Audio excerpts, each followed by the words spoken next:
नमोस्तु गुरुदेव, नमोस्तु गुरुदेव, नमोस्तु गुरुदेव। बोलिए मुनिवर्षी प्रमाण सागर जी महाराज की, मुनिवर्षी अरह सागर जी महाराज की। प्रथम प्रश्न के लिए मैं प्रस्तुत कर रहा हूँ बाकल मध्य प्रदेश से श्री संजय मोदी का प्रश्न। गुरुदेव ये कह रहे हैं, मेरी जिज्ञासा है कि क्या केवल रक्त संबंध से ही कोई अपना होता है? प्रेम, सहयोग, विश्वास और निष्ठा, क्या इन चार बातों का भी कोई संबंध होता है? और होता है तो रक्त संबंध से इसकी तुलना की जा सकती है क्या? गुरुदेव समाधान करें। देखिए, अपनत्व का संबंध आत्मीयता से है।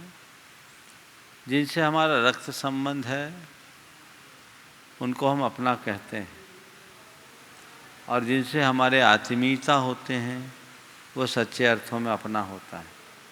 कोई ज़रूरी नहीं कि जिन्हें हम अपना कह के पुकारते हैं उनमें अपनत्व तो हो ही, और ये भी कोई ज़रूरी नहीं जो अपना नहीं हो उनमें अपनत्व न हो। मूलतः भावना आत्मीयता से संबद्ध है। आत्मीयता से ही परस्पर प्रेम, स्नेह जैसे गुण प्रकट होते हैं, और वे ही हमारे जीवन के विकास के आधार बनते हैं। पूज्य गुरुदेव, अशोका गार्डन भोपाल से तेजस देव जैन कह रहे हैं, कोई है जो फ़ोन पर हमसे बकवास करता है, हम कुछ ज़रूरी काम में व्यस्त रहते हैं तो उसका फ़ोन आ जाता है, पर यदि हम उसे नहीं उठाते हैं तो क्या हमें पाप लगता है?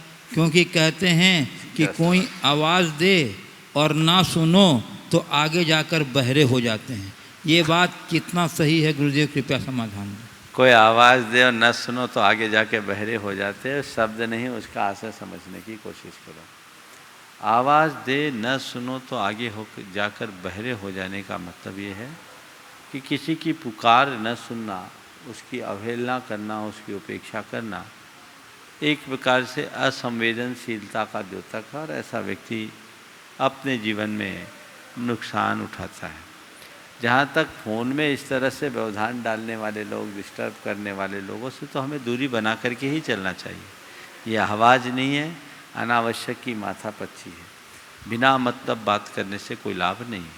काम की बात हो तो हमें अपनी शक्ति भर उसको सहयोग देना चाहिए और उसकी उपेक्षा नहीं करनी चाहिए। पूज्य गुरुदेव, सिंगापुर से प्रामाणिक समूह के सदस्य श्री अचिंत जैन कह रहे हैं, गुरुदेव समस्त परिवार का आपके चरणों में बारंबार नमोस्तु।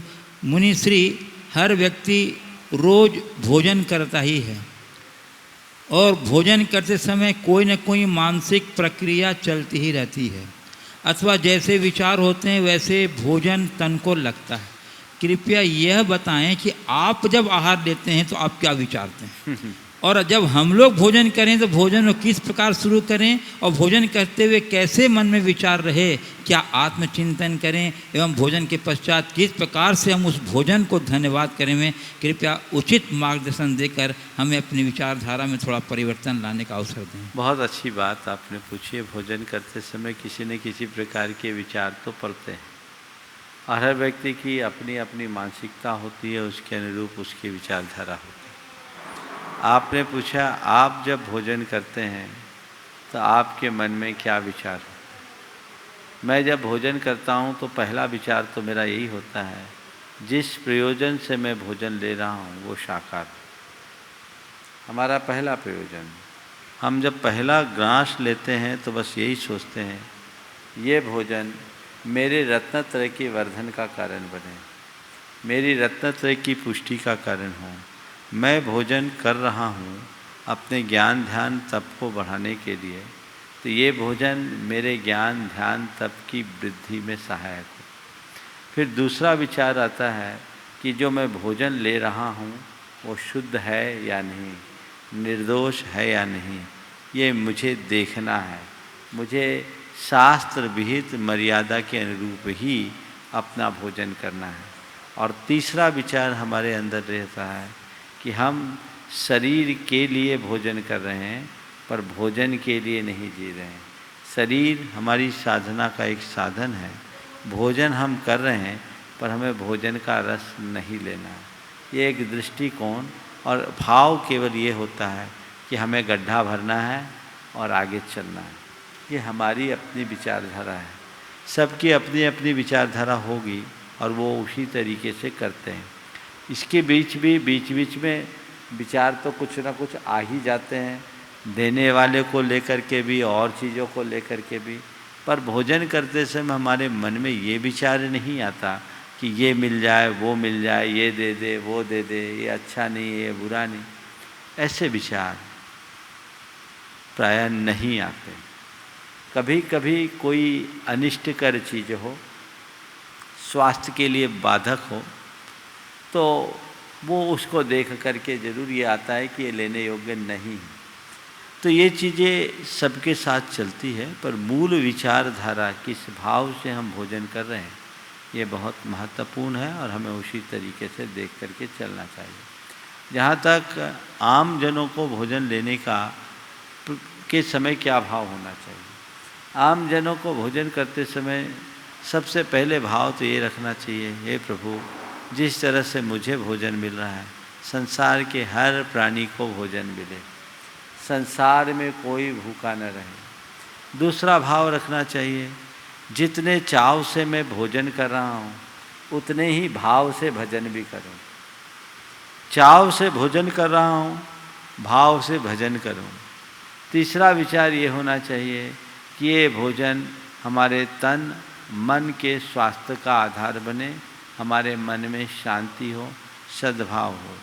ये भाव और विचार रखकर अगर व्यक्ति भोजन करता है तो उसके लिए बहुत ही लाभप्रद होता है और उसके परिणाम बहुत अच्छे निकल सकते हैं। तो जी उन्होंने एक प्रश्न भी पूछा कि भोजन को किस प्रकार शुरू करें, जैसे आप लोग करते हैं क्या उसी प्रकार हम करें? भोजन कैसे शुरू करें? देखिए, आयुर्वेद के नियमानुसार आद्य मधुर अंत मधुर, भोजन की शुरुआत मधुरता से करनी चाहिए, मधुर रस से युक्त, लेकिन उससे पहले भगवान का नाम लो। हम लोग सिद्ध भक्ति करते हैं, आप कम से कम 9 बार नमोकार मंत्र पढ़ें और जो बात मैंने कही, सभी जीव सुखी रहे, कोई दुखी न रहे, इस धरती पर कोई भूखा न हो, कहीं अन्न का संकट न हो, कोई अस्वस्थ न हो, कोई बीमार न हो, किसी के ऊपर संकट न हो। इस भाव को भाने के बाद आप अपने भोजन की शुरुआत कर सकते हैं। और भोजन की कैटेगरी की जब बात करें तो आद्य मधुरम अंत मधुरम, भोजन की शुरुआत मीठे से करनी चाहिए। तो गुरुदेव कटनी मध्य प्रदेश से सुकृति जैन कह रहे हैं, गुरुदेव गृहस्थ का सबसे बड़ा धर्म दान है, ऐसा आपने रत्नकंडक श्रावकाचार्य क्लास में बताया।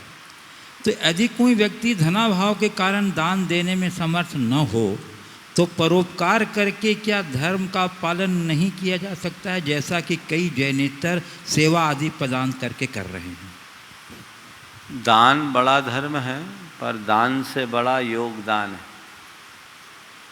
जिनके पास धन है वो दान दे, जिनके पास धन नहीं है, तन और मन है, वो योगदान दे। योगदान से भी बड़ा लाभ मिल सकता है। दान देने वाला तो केवल अपना अल्प दान देता है, योगदान देने वाला अपना सर्वस्व अर्पित करता है और जितने लोगों के अच्छे कार्य में वो निमित्त बनता हो, सबका 6वां भाग उसके हिस्से जाता है। तो दान से बड़ा योगदान है। भाव रखो दान देने का, सामर्थ्य के अनुरूप दान दो। पर यदि कहीं दान देने की स्थिति ना हो तो मन में मायूसी हावी मत होने दो, शक्ति भर योगदान दो और दूसरे दान दातारों की जी भर के अनुमोदना करो। यदि ऐसा करे तो ये हमारे जीवन के उत्कर्ष का निमित्त बनेगा। वो गुरुदेव गंज बासौदा मध्य प्रदेश से बाल ब्रह्मचारिणी विभा दीदी कह रही हैं, नमोस्तु पूर्वक, कि आत्मा का तात्विक स्वरूप क्या है और इसे कैसे समझा जा सकता है? इसे समझे बिना जो कुछ भी शुभ कार्य हम करते हैं, क्या वे कोई सक्रिय एवं सार्थक अवसर इसे समझने के लिए हमें प्रदान करते हैं या सर्वथा अर्थहीन है? देखिए, आत्मा का तात्विक स्वरूप क्या है और इसे कैसे समझा जाए, प्रश्न का सबसे पहला पक्ष ये है। आत्मा का तात्विक स्वरूप क्या? आत्मा का जो स्वाभाविक रूप है वही उसका तात्विक स्वरूप। मैं शुद्ध ज्ञान में, चैतन्य में आत्मा हूँ, ये समझ आत्मा के तात्विक स्वरूप की समझ है।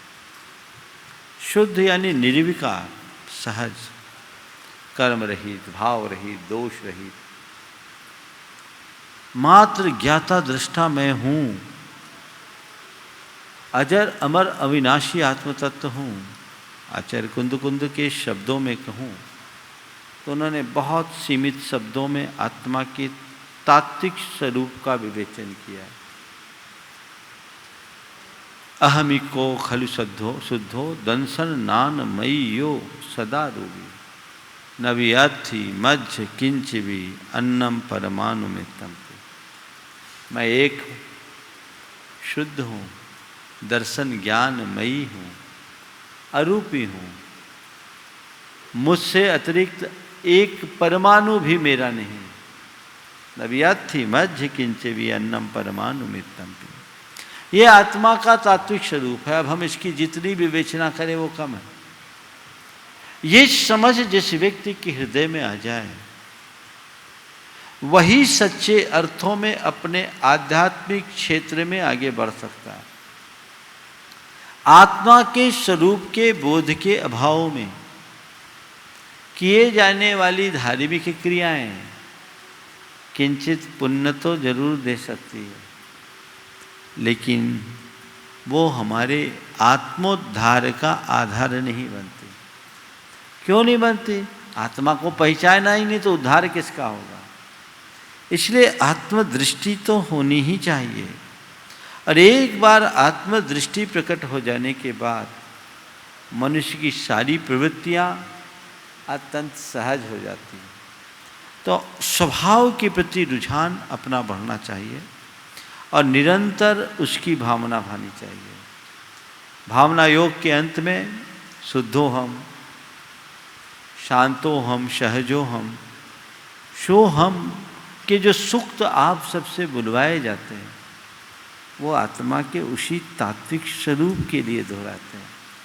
वो मेरी दृष्टि में होना चाहिए। न ये तन मेरा है, न तन मैं हूँ, न मेरे अंदर उत्पन्न होने वाले विचार मैं हूँ, न मेरे मन में प्रकट होने वाले अच्छे बुरे भाव मैं हूँ। मैं इन सब से परे शुद्ध जानने और देखने रूप आत्मा हूँ। ये समझ आपके मन में जग गई तो फिर ज़्यादा कुछ कहने की जरूरत नहीं होगी और अनात्मी के प्रति हमारा लगाव अपने आप कम होगा। गुरुदेव, अमर पाटन मध्य प्रदेश से श्री नंदन जैन कह रहे हैं, गुरुदेव वैराग्य भावना और कोरोना में क्या अंतर है? वैराग्य भावना सब छोड़ने के लिए प्रेरित करती है और कोरोना भी हमें दहशत के कारण सब छोड़ने पर मजबूर कर रहा है। गुरुदेव छुड़वाने का काम तो दोनों कर रहे हैं, तो वैराग्य की प्रशंसा क्यों की जाती है और कोरोना को भस्मासुर की तरह कोरोना से डराया क्यों जा रहा है? कुछ छुड़ा ही तो रहा है, छुड़ाना ही तो जैन धर्म का लक्ष्य है। बहुत अच्छा सवाल किया है और कोरोना को वैराग्य भावना से जोड़ा है। थोड़ा समझो, छोड़ने में और छुड़ाने में बड़ा अंतर है। वैराग्य छोड़ने के लिए प्रेरणा देता है और कोरोना में लोगों को छोड़ना पड़ता है। मन में वैराग्य की धार प्रकट हो जाए तो किसी चीज को छूने की ही इच्छा नहीं होगी। लेकिन आपने जिस कोरोना रूप भस्मासुर की बात की है उसका तो नाम सुनने से दहशत होती है। छोड़ते नहीं है, छोड़नी पड़ती है। भाई किसी को छुओ नहीं, नहीं तो अभी लपेटे में आएंगे, पर तन से नहीं छूते, मन से तो छूते ही हैं। वैराग जिसके हृदय में जग जाता है, वह तन तो ठीक है, मन से भी दूर हो जाता है। इनमें बड़ा अंतर है। एक किसी को करंट का शॉक लगता है, झटका लगता है, दूर होता है, झटका खा करके दूर होता है।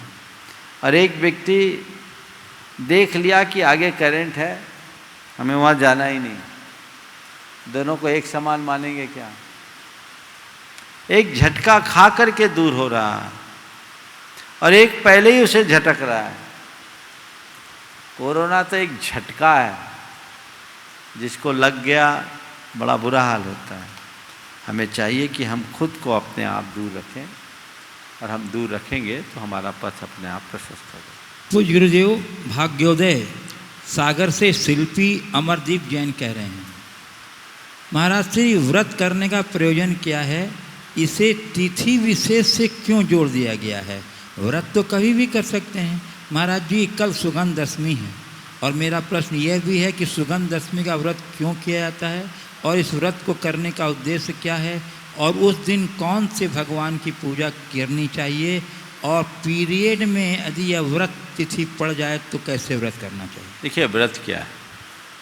व्रत शब्द अनेक अर्थों में प्रयुक्त है। व्रत का अर्थ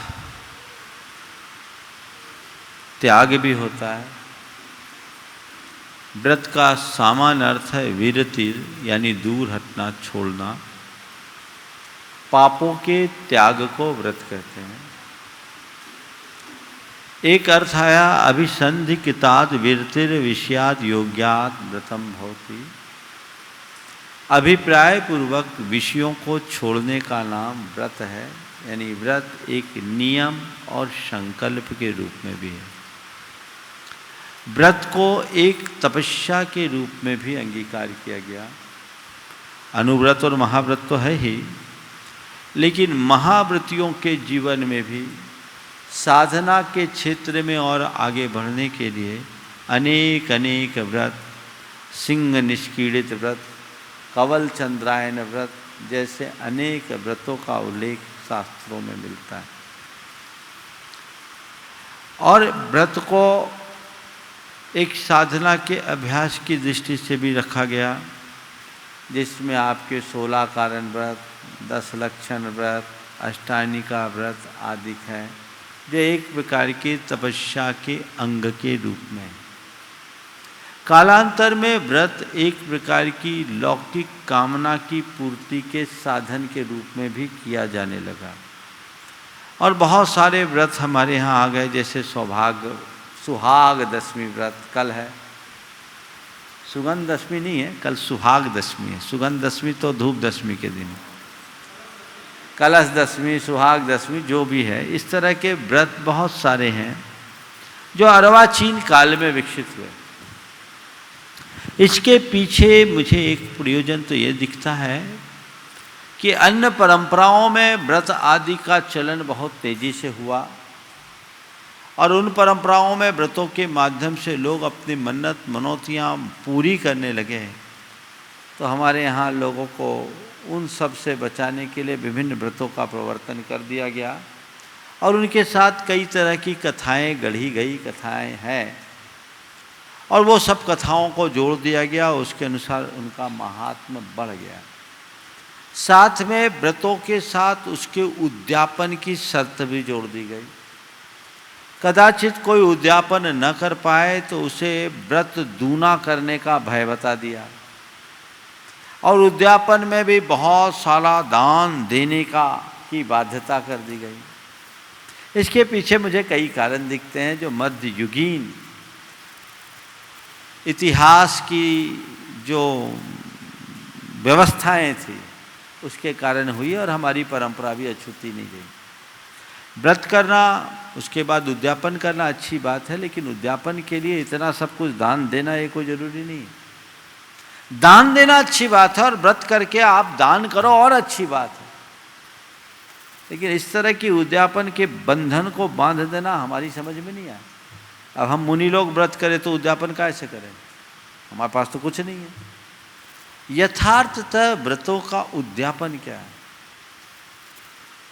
व्रत संपन्न होने के बाद भगवान के चरणों में जाना, अपना एक प्रतिक्रमण करना, निवेदन करना, है प्रभु आपकी कृपा से, आपके आशीर्वाद से मैंने अमुक व्रत संपन्न किए, अपनी तरफ से मैंने इस व्रत को निर्दोष निभाने का पूर्ण प्रयास किया, फिर भी मेरे दोष और दुर्बलतावश मेरे मन वचन काय से कृतकारित अनुमोदन से मेरे द्वारा ग्रहण किए गए इस व्रत में किसी भी प्रकार का अतिचार या अनाचार लगा हो तो प्रभु आपकी कृपा से ये सब दोष मिथ्या हो और मुझे दोबारा अन्य व्रतों को करने की शक्ति प्राप्त हो। और इस भाव से भगवान को एक अर्घ अर्पण चढ़ करा दो, ये उद्यापन हो गया। फिर शक्ति और सामर्थ्य हो तो जो दान दो वो दान का पुण्य अपनी जगह है, लेकिन ये जो चीज़ें जोड़ी गई ये किसी न किसी रूप से दान निकालने के बहाने से जोड़ी गई, तो वो एक व्रत का रूप हुआ और आज वो बहुत चलन में आ गया। जैसे कल कलश दशमी की, सुहाग दशमी की, मुझे इनकी कथाएं याद नहीं है, आप पुस्तकों में देख लेना। पर इन जो व्रतों की बहुत सारी कथाएं हैं मुझे कुछ समझ में भी नहीं आती, मैं बड़े खुले तौर पर कहता हूँ। आप कहोगे महाराज ये कथाएं लिखी, तो कथाएं बहुत बात की है। अब ये भगवान जाने कथाओं में कितनी संगति बैठती है, पर मेरी आप सबसे सलाह है कथा अगर सत्य भी हो तो जिस उद्देश्य से व्रत उनने किया उस उद्देश्य से आप व्रत मत करो, अपने वृत्तियों के निखार के लिए व्रत करो, तपस्या का अंग बना करके व्रत करो। अब सुहाग दशमी होती है तो मैं आपसे पूछना चाहता हूँ, हर स्त्रियां सुहाग दशमी करती है, पर धरती पर कोई ऐसी स्त्री है जिसका सुहाग अमर हो?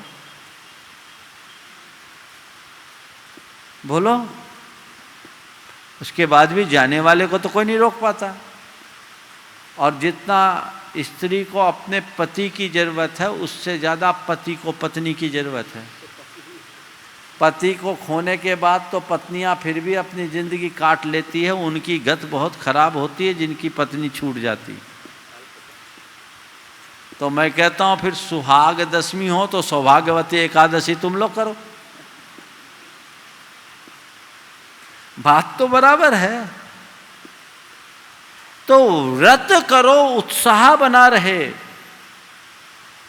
कम से कम एक सुहाग दशमी, कलश दशमी महिलाएं करती, इसका मतलब है उन्हें अपने पति की चिंता है, सो करते रहो, मना नहीं है। वो पति के सम्मान का द्योतक है, उसके प्रति चिंता का द्योतक है। लेकिन ये धारणा कि इस व्रत के करने से मेरे पति की आयु वृद्धि होगी, ये सब मुझे समझ में नहीं आता। नहीं जैन कर्म सिद्धांत इन बातों को मानता है। तो महाराज आप तो व्रतों का विरोध कर रहे। विरोध नहीं कर रहा हूं, मैं कह रहा हूं व्रत करो, जितनी शक्ति उतनी करो, पर अभी कोरोना काल में मत करो, अभी इम्यूनिटी को देख के करो। पर जो व्रत आप कर रहे हैं उसके प्रयोजन को समझो, अपनी मनोवृत्ति को सुधारने के लिए व्रत करो। व्रत का उद्देश्य ये होना चाहिए। तीसरी बात, अगर अशुद्धि की अवस्था में व्रत करे और तिथि विशेष में व्रत तैथिक होती है और एक संख्या मूलक होती है, जो तिथि से संबंधित व्रत है उस व्रत को एक अनुष्ठान के रूप में उसी तिथि में करना चाहिए। अब महाराज कभी अशुद्धि हो जाए तो उस दिन भी व्रत करो, पर उसकी गणना मत करो। 10 वर्षों तक आपको करना है कलश दशमी, 11वीं में उद्यापन करते हैं ना, और बीच में आ जाए तो जब भी बीच में आए व्रत जारी रखना, लेकिन एक बार गड़बड़ हुआ, पूजा आराधना नहीं हो पाई तो अगली उतनी उसको आगे बढ़ा लो, 11 की जगह 12 कर लो, तो व्रत होता है।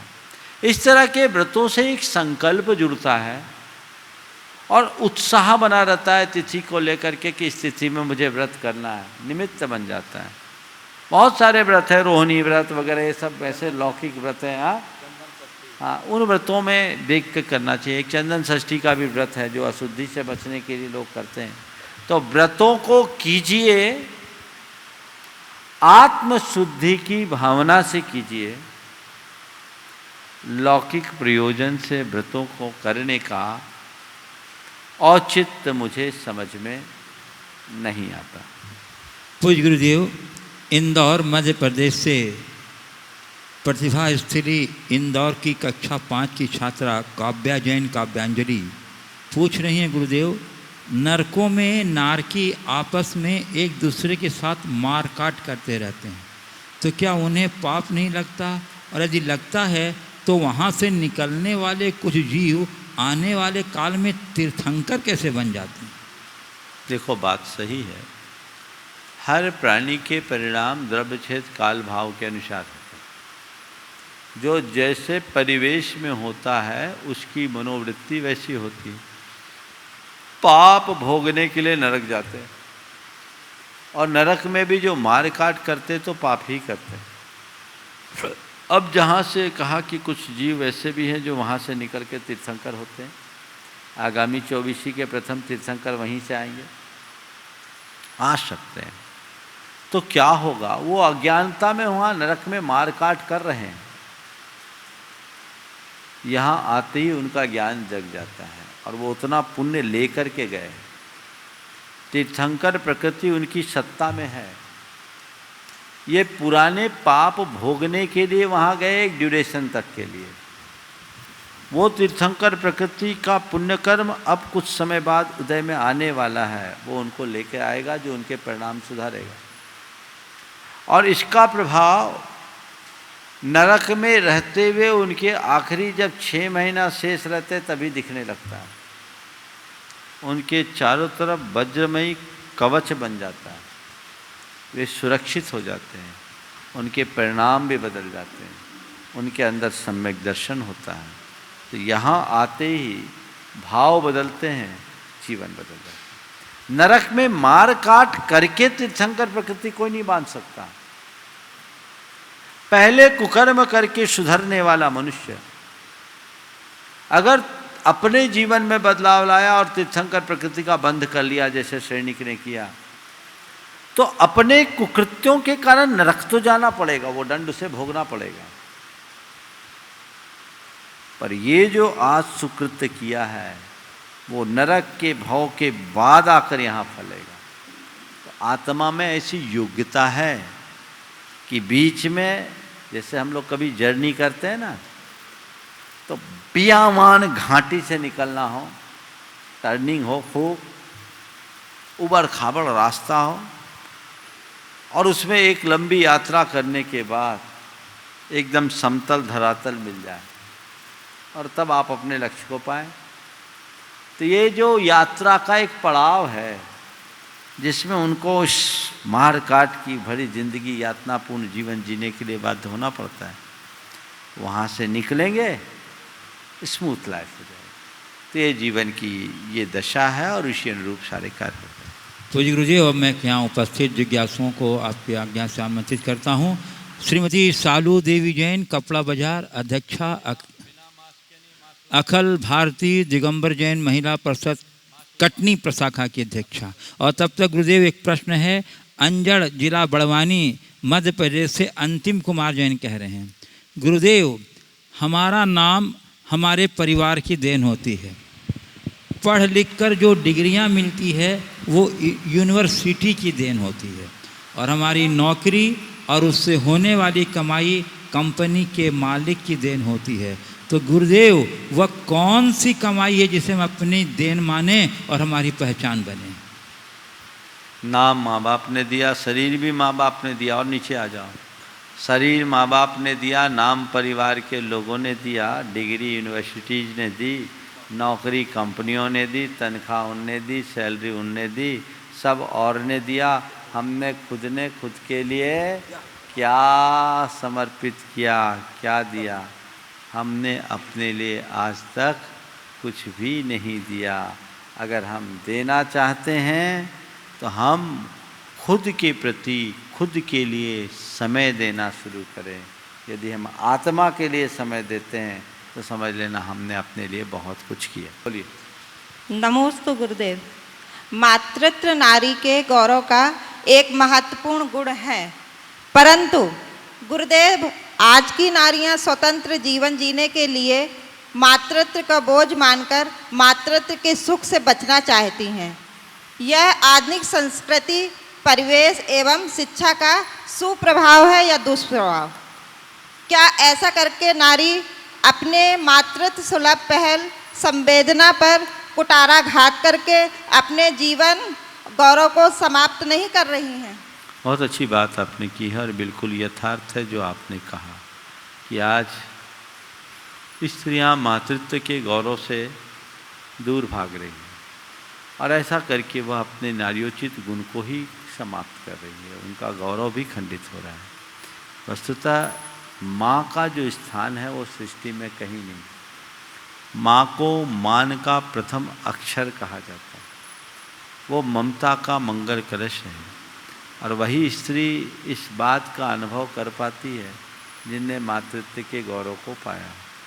वर्तमान की शिक्षा व्यवस्था ने हमारी सोच को पूरी तरह बदल डाला है और लोग आज इस तरह के मातृत्व से दूर रहना चाहते हैं।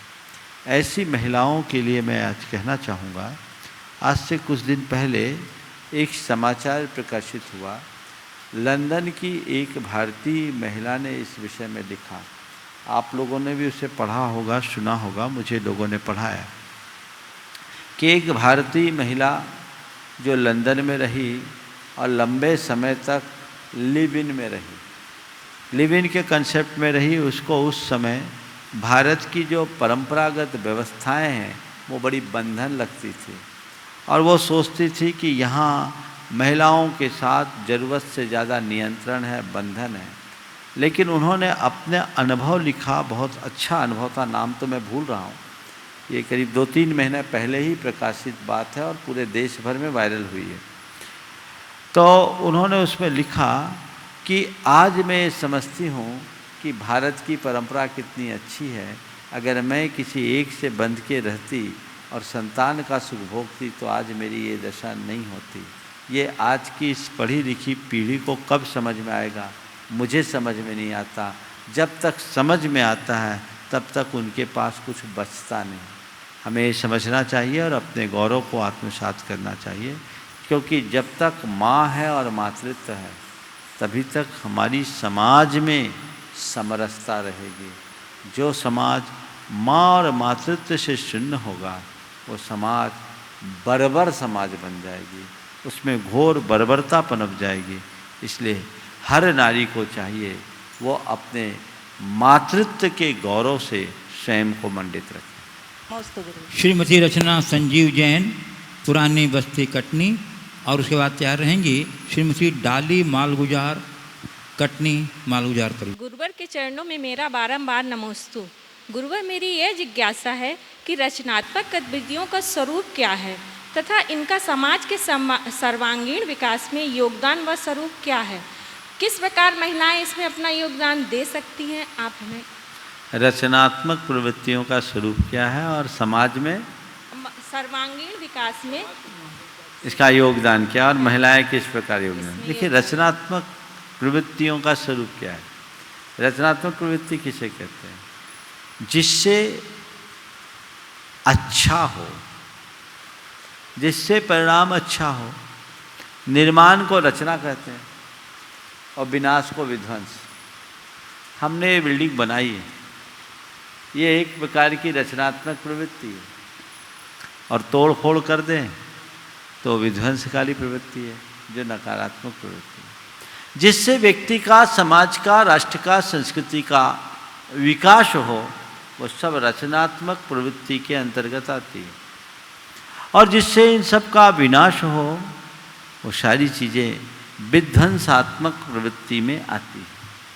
हमें एकदम कंस्ट्रक्टिव माइंड से चलना चाहिए और रचनात्मक कार्यों को आगे बढ़ाना चाहिए, जिसके परिणाम सबके लिए अच्छे हो।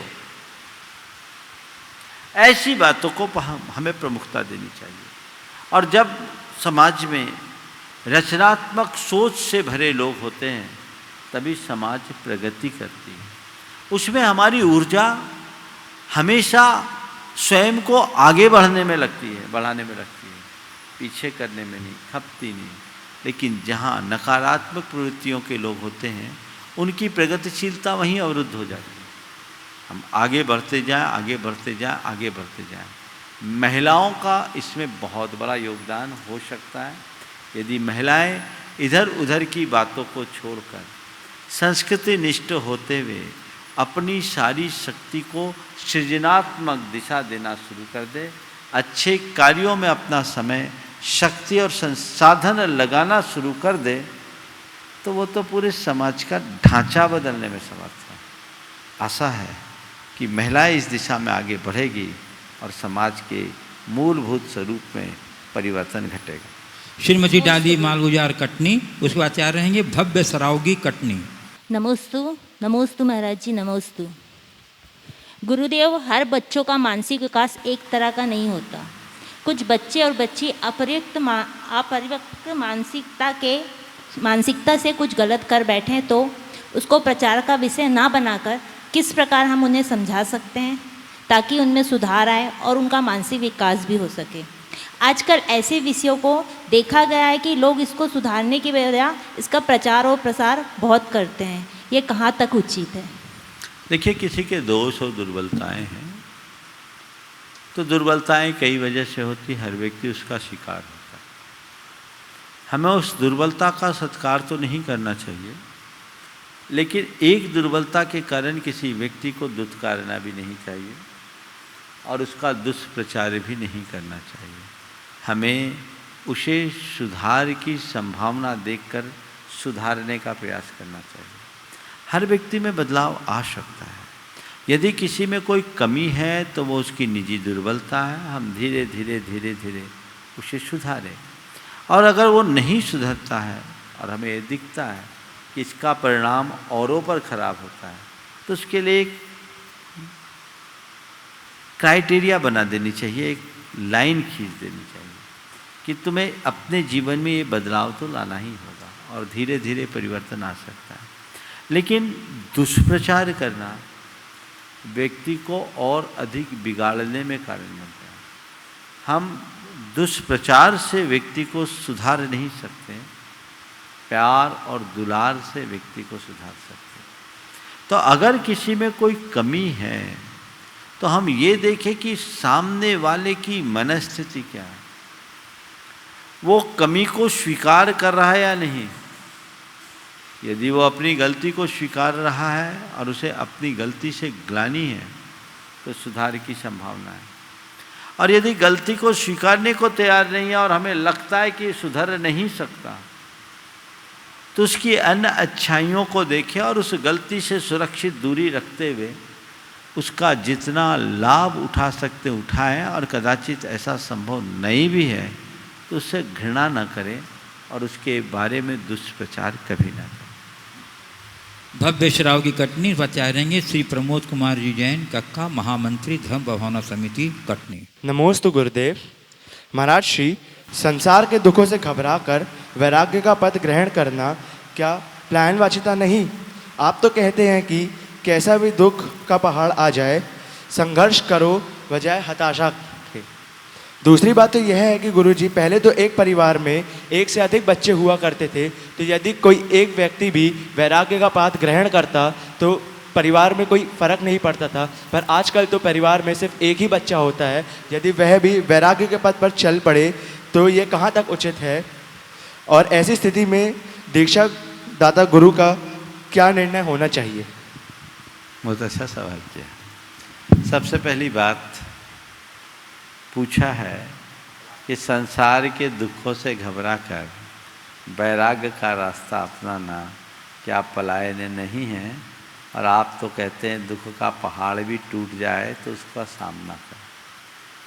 सबसे पहली बात ये देखो कि दीक्षा दुख से घबरा करके नहीं ली जाती, वैराग दुख से घबराने के लिए नहीं लिया जाता है, वैराग दुखों के विनाश के लिए लिया जाता है। पलायन नहीं है, घबरा करके तो भागा जाता है। भागने वाला वैरागी नहीं होता, जागने वाला वैरागी होता है। जो अंदर से जागता है उसके भीतर वैराग्य है। वो दुख से घबरा करके अगर वैरागी बनेगा तो सच्चा वैरागी नहीं है।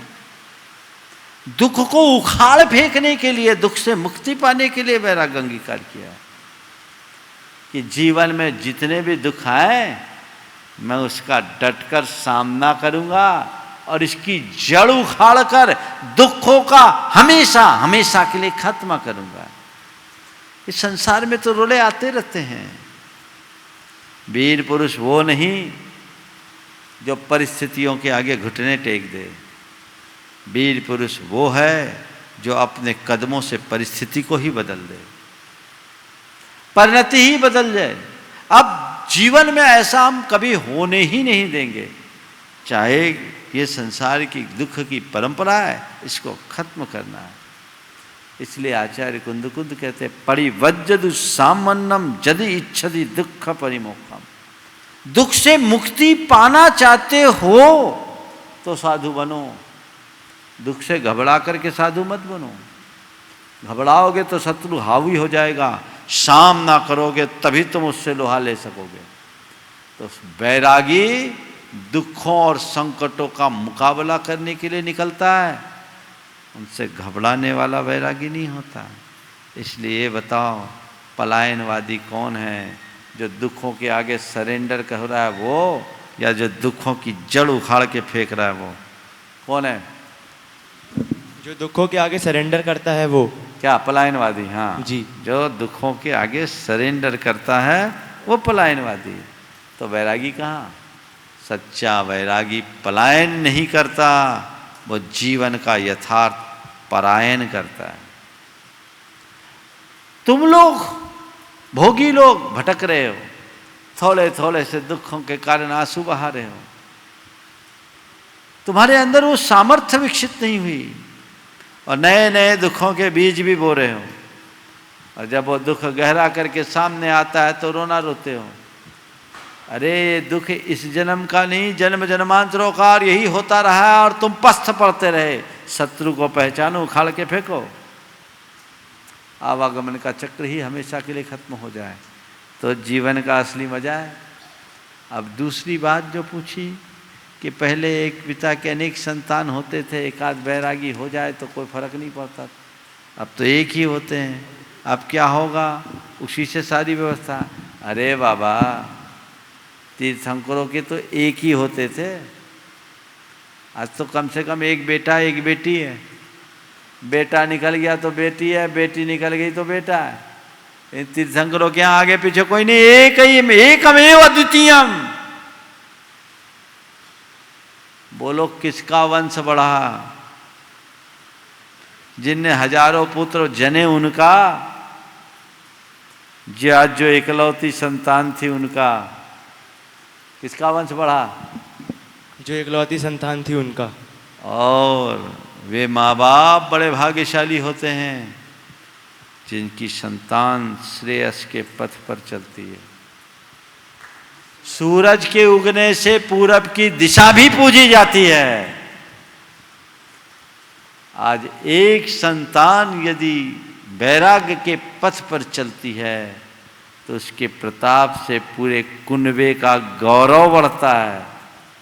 असली मार्ग ये है, समझ गए? इसलिए अभी तुम्हारे पास गुंजाइश है, विचार लो, नाम भी भव्य सार्थक हो सकता है। श्री प्रमोद कुमार जी जैन कक्का महामंत्री धर्मभावना समिति, और उसके बाद तैयार रहेंगे श्री विजय कुमार जी विश्व कटनी। हे गुरुदेव, आपके चरणों में अनंत कोट नमोस्तु। लॉकडाउन के इस काल में बगैर धक्का मुक्की के बहुत शांत वातावरण में आपके निकटतम सानिध्य और जो आशीर्वाद मिलता है वो अनुकरणीय और प्रशंसनीय है।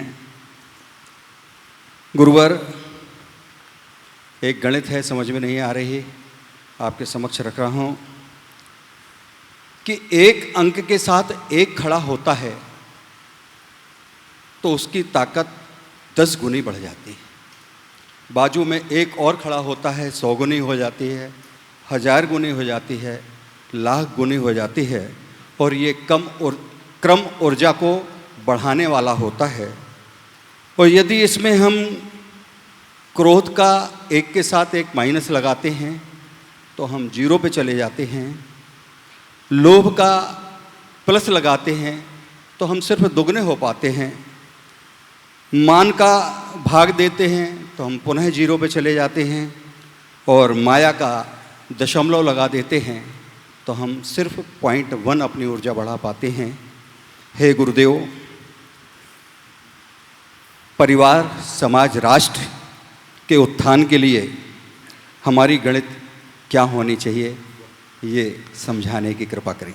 बहुत अच्छी विवेचना आपने की है। एक के साथ आपकी बात को सार में मैं केवल इतना कहूँगा, एक और एक के बीच में जब कोई कंडीशन है तो उसका मूल्य या तो दुगना होगा या आधा होगा या 0 होगा या दशमलव में चला जाएगा। लेकिन जहाँ एक और एक के बीच में कोई कंडीशन ना हो तो उसका मूल्य 10 गुना होगा। ये कंडीशन खत्म होनी चाहिए। हम अपने जीवन का मूल्य बढ़ा सकते हैं। 2 व्यक्तियों के मध्य अगर कोई कंडीशन ना हो, ईगो मुक्त जीवन हो, 1 पर 1 11 है, तीसरा जुड़े तो 111 है, चौथा जुड़े तो 1111 है, पांचवा जुड़े तो 11,011 है, छठवां जुड़े तो 1,11,000 है। ये तो बढ़ते जाएंगे, ये बढ़ते जाते अपने आप। तो वो अंदर से कंडीशन हटाइए, सारे कंडीशन को तोड़ दीजिए, अपने सारे पूर्वाग्रहों को छोड़ दीजिए। देखिए जीवन कैसी प्रगति में जाता है, हम शिखर पर पहुंचे। श्री विजय कुमार जी विश्व कटनी, उसके बाद तैयार रहेंगी श्रीमती शालिनी जैन कटनी। पूज्य गुरुदेव, नमोस्तु नमोस्तु नमोस्तु। हे गुरुदेव, मेरा सवाल आने वाला जो समय है, कुछ दिन बाद रक्षाबंधन आना है, उसके ऊपर है। अभी तक तो जितने भी चातुर्मास होते थे उसमें गुरुदेव हम लोग एक अलग रूप से रक्षाबंधन मनाते थे, विधान करते थे, दोपहर को वाचना और कथा गाई जाती थी। आज के परिवेश में उसको हम किस तरीके से मनाएं, क्योंकि लॉकडाउन का समय है और बाहर भी नहीं निकल सकते। हम अपने घर में रहकर और यहाँ पर जो हम लोग यहाँ पर विराजे हैं, यहाँ पर रह रहे हैं आपकी शरण में, घर छोड़कर वो किस तरीके से रक्षाबंधन मनाएं। और एक बात और समझ में नहीं आती गुरुदेव कि अपने यहाँ तो रक्षाबंधन का त्यौहार 700 मुनियों के ऊपर जो कष्ट आए उसके निवारण के बाद हुआ, मगर जो चलन में चलता है भाई बहन का रिश्ता, ये कहाँ से आया और कैसे आया, इसके बारे में। देखिए, रक्षाबंधन एक बड़ा विशिष्ट पर्व है। ये धार्मिक पर्व भी है, सामाजिक पर्व भी है, सांस्कृतिक पर्व भी है, ऐतिहासिक पर्व भी है। पूरी विवेचना करूँगा तो बहुत समय लग जाएगा। इस पर पूरे प्रवचन की बात है, आगे अवसर आएगा तो बात करूँगा। लेकिन आपने जो सबसे पहली बात की कि हम रक्षाबंधन कैसे मनाएं, वर्तमान के इस कोरोना काल में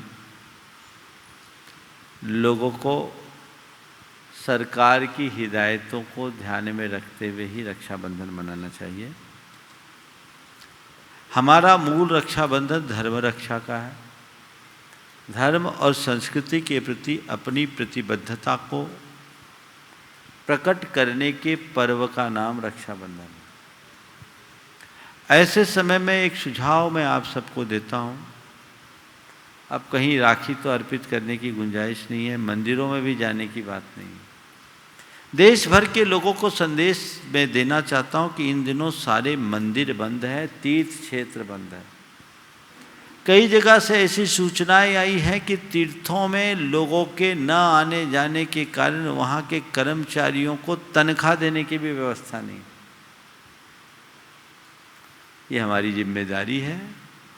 क्यों न लोग इस बार की रक्षाबंधन किसी तीर्थ के रखरखाव के लिए अपनी शक्ति के अनुसार योगदान दे करके मनाए। एक अभिनव प्रयोग होगा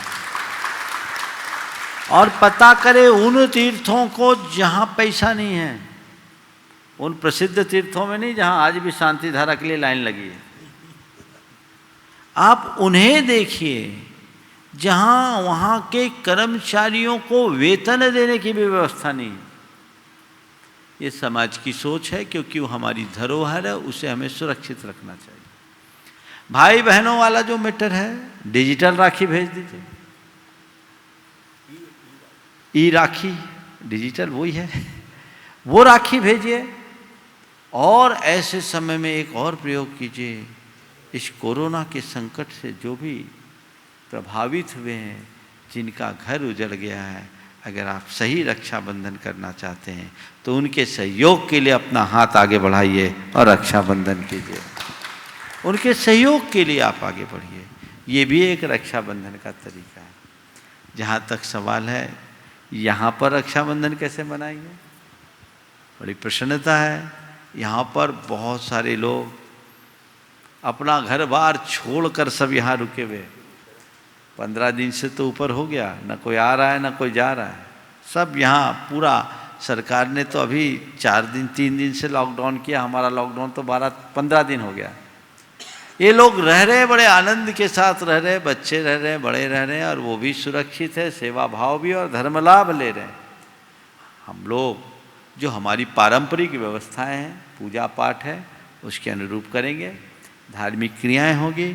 देश भर के लोग भी चैनल के माध्यम से इसका भरपूर लाभ उठाएंगे। हम किसी कार्य को नहीं छोड़ेंगे। कार्य करने का तरीका भले बदल जाए, तो हमारी जो व्यवस्थाएं हर वर्ष होती है परंपरागत, रक्षाबंधन के पर्व के दिन वो यहाँ होगी और पूरे देश के लोग चैनल के माध्यम से देखेंगे, ताकि हमारी पीढ़ी को हमारी सांस्कृतिक परंपराओं का बोध रहे। पर्व ही तो एक माध्यम है जो हमारी चेतना को झंकृत करते हैं, जागृत करते हैं। उसके बल पर हम इन सब चीज़ों को पहचान पाते हैं। तो वो सारी व्यवस्थाएं होगी और हमको उसी अनुरूप आगे बढ़ना चाहिए। मुझे भरोसा है देश भर में लोग भी इसी तरीके से करेंगे। विभिन्न जगह गुरुओं का, आप लोगों को प्रवचनों का लाभ सोशल मीडिया के माध्यम से मिल ही रहा है, और आप उनका लाभ लें और इस संकटकालीन स्थिति में अपना धर्म ध्यान भी करें, अपने पर्व और त्यौहार भी मनाएं। नमस्ते। श्रीमती शालिनी जैन कटनी उसके बाद तैयार रहेंगी। उस दिन श्रेयांसनाथ भगवान का मुख्य कल अलग भी है। हाँ। वो भी हमारा है ही। सब जो हमारा धार्मिक कार्य होता है सब होगा। हाँ, आइए श्रीमती शालिनी जैन, उसके बाद तैयार रहेंगी श्रीमती ममता रानी देव कुमार जैन, शास्त्री परिवार कटनी। चरणों में बारंबार नमोस्तु। गुरुदेव, मैं एक गृहिणी हूँ, पर मैं सामाजिक कार्यों में भी अपनी रुचि रखती हूँ। मैं घर के कार्य के अलावा समाज में भी कुछ करना चाहती हूँ, पर कुछ लोगों के मुंह से ये सुनने में आता है कि क्या ये घर संभाल लेंगी, क्या ये समाज का कुछ कार्य कर पाएंगी।